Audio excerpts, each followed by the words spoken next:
वायदे नहीं किए गए पूरे तो उन किसान संगठनों ने जिन्होंने ये बैठ करके तय किया था वो करें इस बात को। कांग्रेस तो उस वक्त ना मध्यस्थ थी और ना ये बीच में थे कहीं। कृषि बिलों के बाद सेंट्रल गवर्नमेंट एमएसपी गारंटी कानून नहीं लेके आ रही, तो पंजाब सरकार ने कहा कि अगर सेंटर नहीं लेके आएगी तो स्टेट लेवल पे ले आएगी। तो आप इस चीज के पक्षधर हैं कि अगर सेंटर नहीं लाती तो हरियाणा गवर्नमेंट भी अपने लेवल हरियाणा प्रदेश तो पहले ही 15 फसलों पे एमएसपी प्राइस देने का काम कर रहा है और हम तो इस बात के सदैव पक्षधर रहे हैं। सिरसा में नशा बढ़ रहा है और ग्रामीण अंचल में खेलों को बढ़ावा देने के लिए जो आपने ये योजना शुरू की है, ये क्या सिरसा में ही है या पूरे हरियाणा लेवल? नहीं, पूरे हरियाणा प्रदेश में। इसका थोड़ा सा डिटेल दीजिए।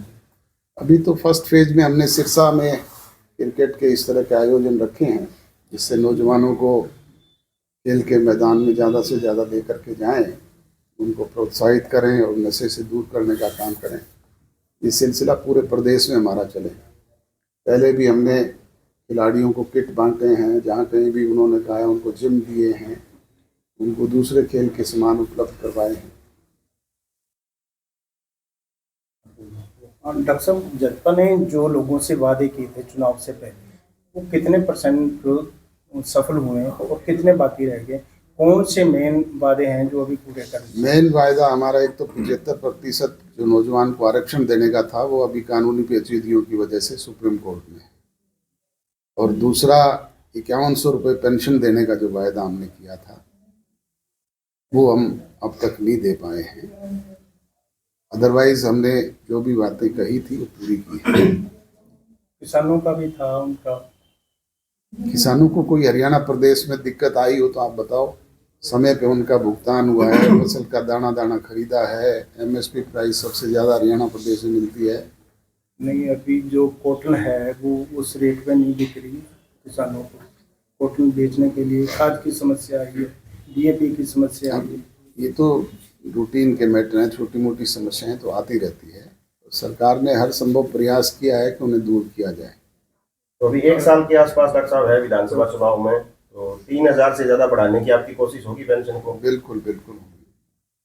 तो बार बार सार्वजनिक मंचों पे भी इस बात को दोहराते हैं कि जब भी मौका लगेगा 5100 करने का काम करें। साथ ये भी कहते हैं कि हमारे 10 विधायक हैं इसलिए ये हो नहीं पाएगा और जब 50 हो जाएंगे तब हम कर पाएंगे। हमने 10 विधायकों की बदौलत सरकार में भागीदारी करके बहुत सारी बातें जो हमने की थी उनको पूरा करवाया है और ये भी करवाएंगे। मिशन दुष्यंत 2024 से का बयान है जेजेपी का। जी बताइए सर, अगर आप एनडी के साथ चुनाव लड़ेंगे तो इसको किस तरह पूरा कर पाएंगे? ये तो फैसला जनता जनार्दन ने करना है। कभी भारतीय जनता पार्टी हमारे साथ छोटे दल के रूप में शामिल थी, आज वो बड़े राजनीतिक दल के रूप में है, हम छोटे दल हैं। ये तो फैसला प्रजातंत्र में प्रदेश की देश की जनता करती है।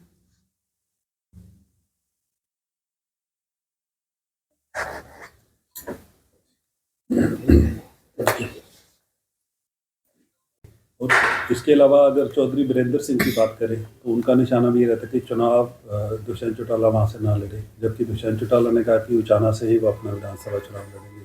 क्या कुछ टारगेट किया जा रहा है जानबूझ के? टारगेट तो उसी को किया जाता है जिसके घर में कुछ 4 दाने हों, और उस बात का उसने एक एक का हाउस के अंदर भी हाउस के बाहर भी जवाब दिया है और इस बात को खोल करके बताया है। वीरेंद्र सिंह का कल बयान आया है कि अप्रैल तक गठबंधन टूट जाएगा। वीरेंद्र सिंह को तो कहते हुए कई साल हो गए जी।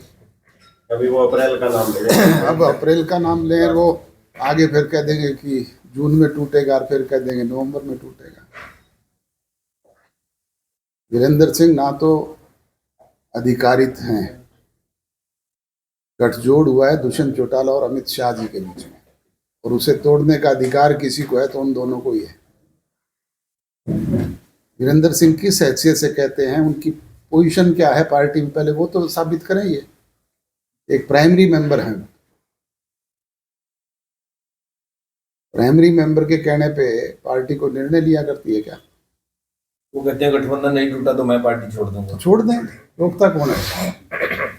वो कौन सी पार्टी? पहले ये तो बताएं। कभी तो लोकदल के स्टेज पे होते हैं, कभी किसी इंडिपेंडेंट के स्टेज पे होते हैं। वो है किस दल में हमें तो यही नहीं पता।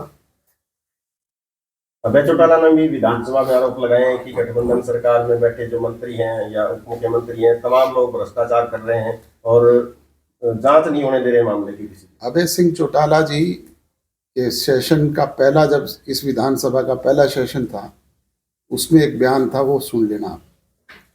उसमें उन्होंने ये कहा था कि मेरे पास ऐसी ऐसी बातें हैं कि मैं बोल दूंगा तो ये लोग शक्ल दिखाने के लायक नहीं रहेंगे। और हमने कहा था भाई बोल दे, हाउस में बोल दे, मीडिया के सामने आके बोल दे, कहीं सार्वजनिक मंच पे बोल दे। 4.5 साल तो गुजर गए, अब तक तो कोई बात हो नहीं पाई। और आपके सामने कभी कुछ बताया हो तो बताओ, आप भी मीडिया के लोग हो। डॉक्टर साहब, लोकसभा के चुनाव हैं, करीब 90 दिन का समय शेष रह गया।